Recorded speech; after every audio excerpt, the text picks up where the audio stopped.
Bonjour, Mathieu Parot. Donc, je suis un expert en psychologie des organisations, à la fois psychologue et docteur en gestion. Dans cette rapide vidéo, je voudrais qu'on aborde ensemble comment protéger son temps et son attention dans l'entreprise. C'est une problématique qu'on rencontre souvent. On est dans des entreprises qui sont de plus en plus matricielles, c'est-à-dire que quelque part, les donneurs d'ordre ne sont pas toujours très très clairs. On peut avoir plusieurs chefs en même temps, des demandes qui arrivent de partout, et c'est très compliqué de pouvoir préserver quelque part des temps où on peut travailler de manière qualitative. Alors, peut-être un premier élément, il faut savoir qu'on a 4 heures d'attention profonde en moyenne par jour. C'est pas tant que ça. Attention profonde, c'est vraiment un temps où on peut travailler en profondeur sur un sujet. On n'est pas dans une sorte de pensée automatique. Donc, on peut s'amuser à le distribuer comme ça, mais on doit aussi faire attention à pas voilà, le gâcher pour rien. Donc, l'idée, c'est de vous proposer un certain nombre de stratégies dans ce système un petit peu matriciel qu'est l'entreprise aujourd'hui, bah, pour vous aider à être plus efficace dans cette attention profonde.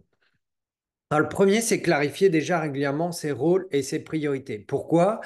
Dans le système matriciel, la stratégie, elle est mouvante en permanence. Et donc, ce qui va vraiment être essentiel, c'est de pouvoir régulièrement bien comprendre dans quoi on est.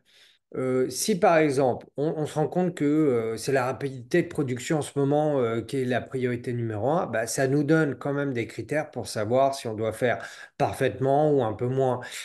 Si au contraire, c'est la qualité des produits en ce moment qui est la priorité, bah, on sait que, il faut vraiment faire attention, peut-être passer plus de temps. Si on doit vraiment pouvoir travailler en équipe sur un sujet, y compris entre différents services, bah, on sait que c'est une priorité.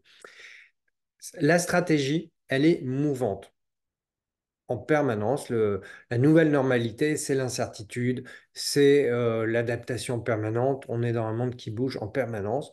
Donc, il faut pouvoir clarifier ses priorités. Si vous n'êtes pas capable d'identifier votre priorité numéro un au niveau stratégique en ce moment, dans l'organisation, il faut en parler avec votre chef.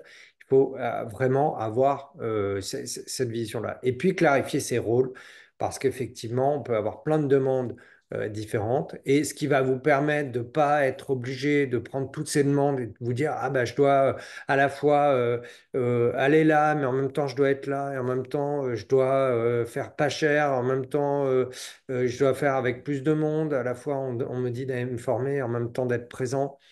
Euh, si- c'est des injonctions paradoxales qui sont sécrétées naturellement par un système matriciel.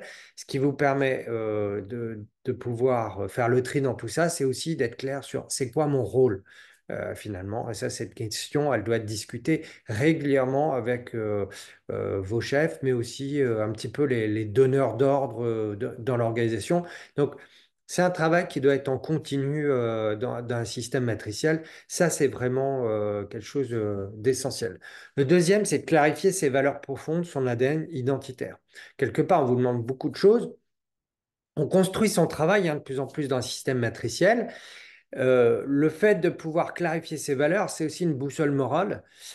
Qui je suis, qui j'ai envie d'être par rapport à mon boulot. C'est quoi d'être le meilleur de moi au travail, ce qui me rend fier, c'est quoi mes critères de fierté, le type de personne que je supporte pas ou que j'admire au boulot, le type de chef, mes héros dans la vie. Vous voyez, tous ces indices qui vous permettent de vraiment bien identifier c'est quoi vos valeurs profondes, parce que ça vous donne une boussole aussi pour l'action.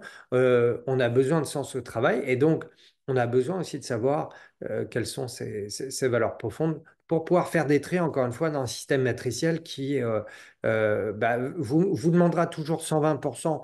Donc voilà, il va bien falloir faire des choix, et ces choix, ils doivent aussi porter en fonction de vos valeurs. Le troisième conseil que je peux vous donner, c'est vraiment d'apprendre à négocier en amont. Là, on est plus dans du préventif, des zones sans distraction. Pourquoi? Parce que à un moment donné, vous devez être en attention profonde, finir un dossier, appeler un client important, faire une vidéo. lire un document. Tout ça, ça demande une attention profonde. Si vous êtes appelé toutes les 5 minutes, qu'il y a des mails qui passent par là, des personnes qui viennent vous distraire pendant que vous êtes en train de faire ce travail-là, vous n'y arriverez pas. Donc, il faut pouvoir négocier dans l'organisation du travail, d'avoir des moments dans la journée dans lesquels vous pouvez couper toute possibilité d'ouverture au monde extérieur. La porte est fermée pendant 1 heure, 2 heures. Je travaille sur un dossier, je dois être tranquille. S'il n'y a pas cette possibilité dans l'organisation, c'est un problème. Dans une équipe qui reçoit en permanence plein d'informations dans lequel il n'y a pas de possibilité de dévier ce flux d'activité, dans lequel il n'y a pas de possibilité d'avoir ces zones-là, c'est une difficulté. C'est une difficulté parce que ça veut dire qu'il n'y a jamais de moment où on peut faire du travail d'attention profonde. Et là, il faut en parler avec son environnement, il faut en parler en équipe, il faut en parler avec son management. Mais n'hésitez pas, vous, à vraiment négocier dans votre organisation du quotidien ces zones-là avec votre chef. Vous pouvez avoir une vraie discussion là-dessus. Et dernier point, bah, forcément, dans un système matriciel, vous verrez, il y a une petite vidéo aussi sur l'autonomie paradoxale que je vous suggère en complément. On a des demandes abusives. Par nature, il y a toujours des personnes qui vont abuser, qui vont vous faire vous interrompre alors que vous avez bien spécifié que ce n'était pas le cas, qui vont vous donner du travail en plus. Voilà, c'est par essence, ça arrive, les abus dans un système matriciel. Donc, il faut pouvoir mettre des crocodiles dans les douves, c'est-à-dire que quand on a abusé, il faut que ça pique un petit peu. Voilà, tu m'as dit que je devais interrompre ce dossier-là. Ben, j'aimerais bien que tu ailles le dire aux équipes, que ce ne soit pas à moi de leur annoncer parce que je ne vais pas pouvoir les aider. Je t'ai indiqué que je devais partir un petit peu plus tôt, enfin que je ne pouvais pas, au contraire, plutôt partir plus tard parce que je dois aller récupérer un de mes enfants. Je vais m'adapter, mais la prochaine fois, je voudrais que ce ne soit pas comme ça parce que tu te rends bien compte que c'est un problème quand même pour mon équipe familiale. Il faut que ça pique un petit peu quand il y a de l'abus et que vous êtes obligé de lâcher dans un système matriciel parce que sinon, vous conditionnez l'environnement à ce qu'il n'y ait aucune conséquence négative. Donc, qu'est-ce qui va se passer? Bah, ça va avoir tendance à s'amplifier avec le temps. Donc ça, c'est important aussi qu'il y ait un petit peu de crocodile dans les douves, des petites phrases automatiques là, d'art martial relationnel où vous êtes capable de pouvoir bah, dire à un moment donné, oh, oh, attention, il y a des limites par rapport aux abus de l'environnement. Voilà, donc quelque part, déjà, 4 premières stratégies: clarifier ses priorités, clarifier ses valeurs, négocier des zones sans distraction et mettre des crocodiles dans les douves. Il y a déjà un petit peu de travail.